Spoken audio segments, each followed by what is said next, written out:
देश कह रहे हैं मत जा मोदी, मत जा।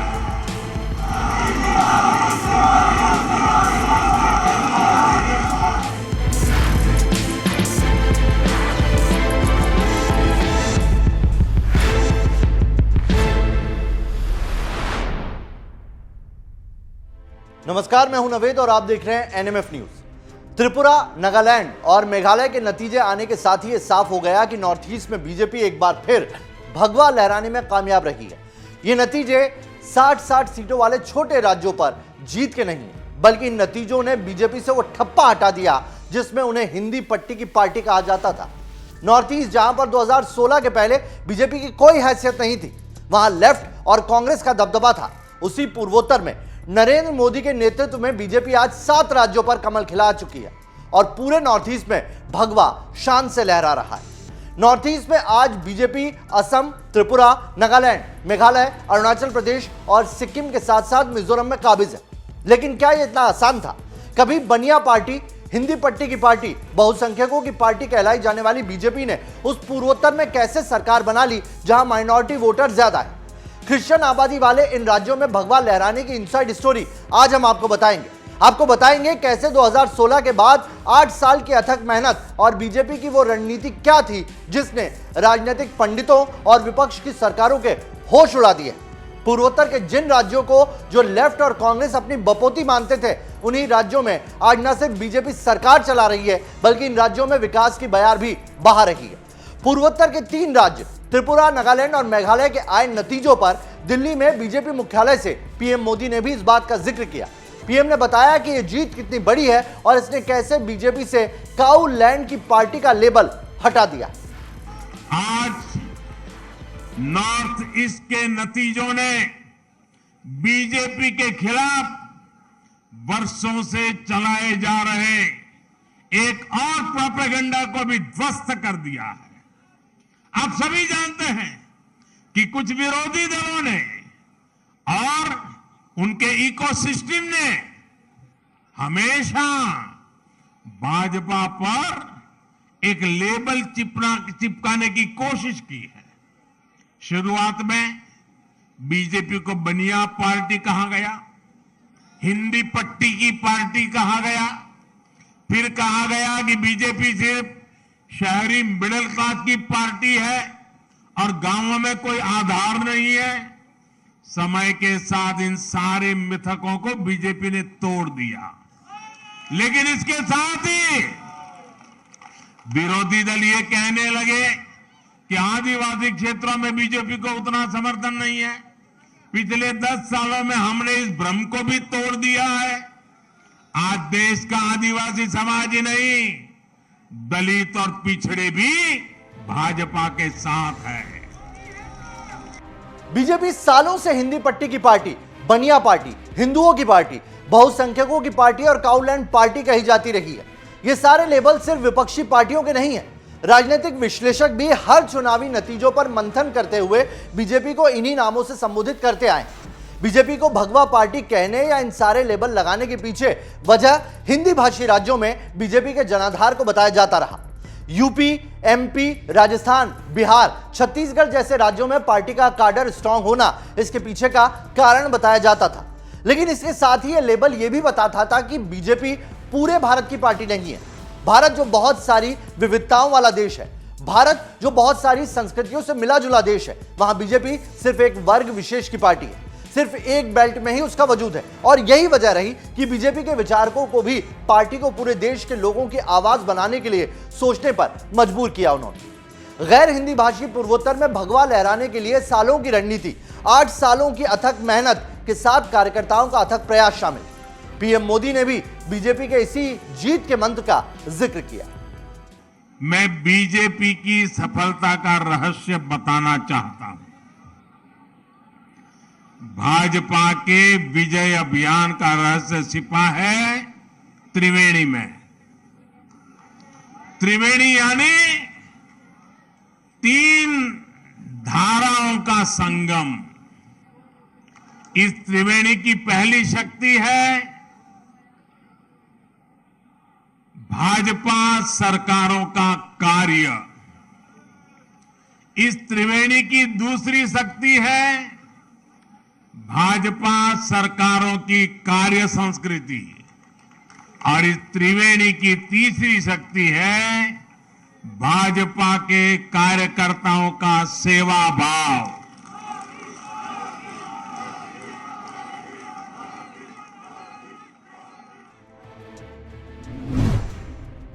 यहां आपको यह बताना भी जरूरी है कि कल आए नतीजों में बीजेपी ने मिशन नॉर्थ ईस्ट के तहत जहां त्रिपुरा में सरकार दोबारा बना ली है, वो भी तब जब यहां एंटी इनकम्बेंसी थी और अलग टिपरा लैंड का मुद्दा उठाने वाली टिपरा मोठा ने 13 सीटें जीतने में कामयाबी पाई है। यहां यह भी जान लीजिए कि टिपरा मोठा है क्या और क्या है टिपरा लैंड की मांग। कभी कांग्रेस के प्रदेश अध्यक्ष रहे राजा प्रद्योत देव वर्मा ने टिपरा मोठा नाम की अलग पार्टी बनाई है। प्रद्योत विक्रम माणिक्य देव वर्मा त्रिपुरा के 185वें महाराजा कीर्ति विक्रम किशोर देव वर्मा के इकलौते बेटे। प्रद्योत देव वर्मा पहले कांग्रेस में थे, वो कांग्रेस से सांसद रहे। उनकी पत्नी महारानी बिहूबी कुमार देवी भी कांग्रेस के टिकट पर 2 बार विधायक रह चुकी है। वो त्रिपुरा सरकार में मंत्री भी रह चुकी है। 2019 में आदिवासी वर्ग के लिए आवाज उठाते हुए प्रद्योत देव वर्मा ने कांग्रेस छोड़ दी और टिपरा मोठा का गठन कर लिया। शुरू में टिपरा मोठा एक गैर राजनीतिक संगठन था।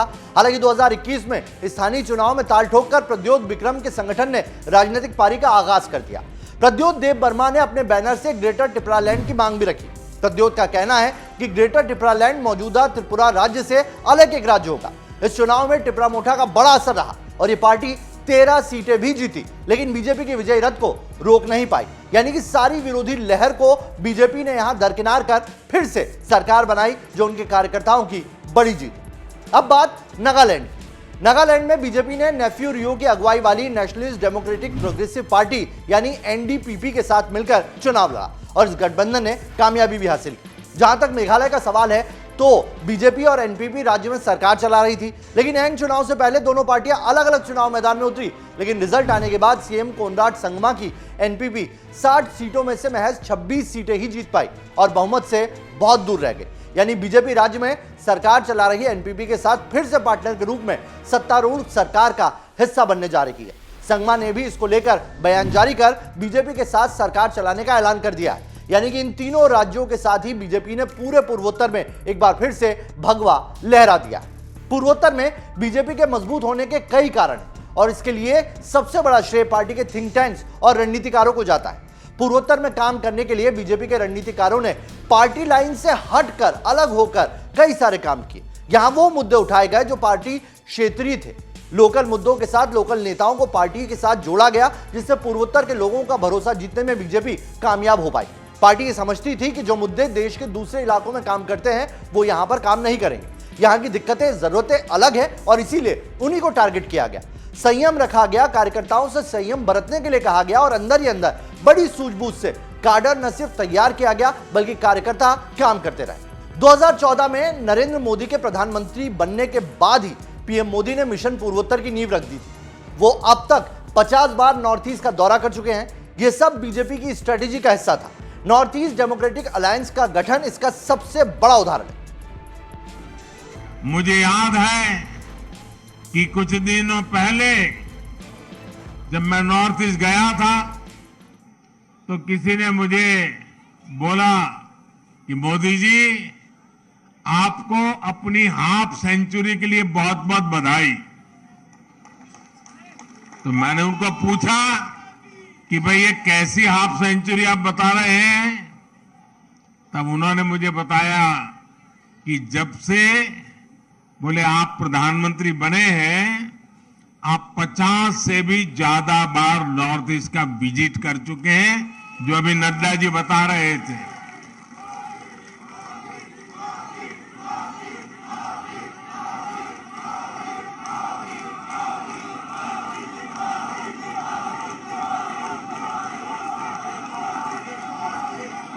साथियों,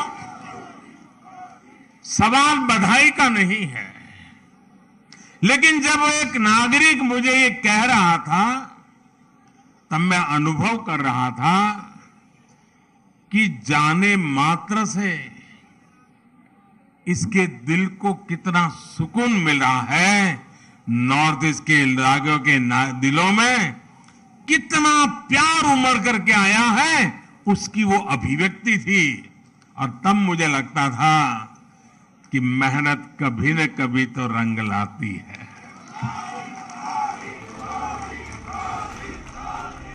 मिशन पूर्वोत्तर का एनईडीए अलायंस। मिशन पूर्वोत्तर पीएम मोदी के दिल के बेहद करीब है। पीएम मोदी जानते हैं कि इन राज्यों से पार्टी की पहचान अलग बनेगी। पीएम की इसी सोच को पूरा करने के लिए बीजेपी ने बेहद सधी हुई रणनीति से काम किया।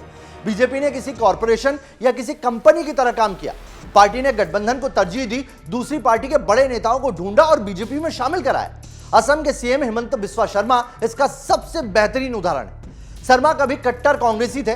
कोई और राज्य होता तो बीजेपी जैसी संगठनात्मक पार्टी में कांग्रेस छोड़कर आया कोई नेता बीजेपी में सीएम पद पर नहीं पहुंच सका है। आज तक इसका कोई उदाहरण नहीं है अगर आप हिमंता बिस्वा शर्मा को छोड़ दें। लेकिन पूर्वोत्तर में संगठन ने पार्टी लाइन से अलग काम किया। हिमंता बिस्वा शर्मा ने एक लंबा अरसा कांग्रेस में बिताया था। शर्मा की बीजेपी में एंट्री 2015 में हुई थी और इसका फायदा बीजेपी ने उठाया। कांग्रेस की अंदर की कमियों को हिमंता बिस्वा ने सबके सामने रखा और बीजेपी ने उन्हें सबसे पहले यानी कि ज्वाइन करते ही 1 साल बाद एनईडीए का संयोजक बना दिया और आज वो सीएम पद पर बैठे हुए हैं। एनईडीए में हिमंता के अलावा सर्बानंद सोनोवाल, पवन कुमार चामलिंग, कलिखो पुल और टीआर जिलियांग थे। एनईडीए का मकसद पूर्वोत्तर को कांग्रेस मुक्त करना था, जिसमें बीजेपी कामयाब भी हुई। बीजेपी ने पूर्वोत्तर में अपनी स्थिति मजबूत करने के लिए करीब 10 राजनीतिक दलों के साथ हाथ मिलाया और आज पूरे नॉर्थ ईस्ट में भगवा लहरा रहा है।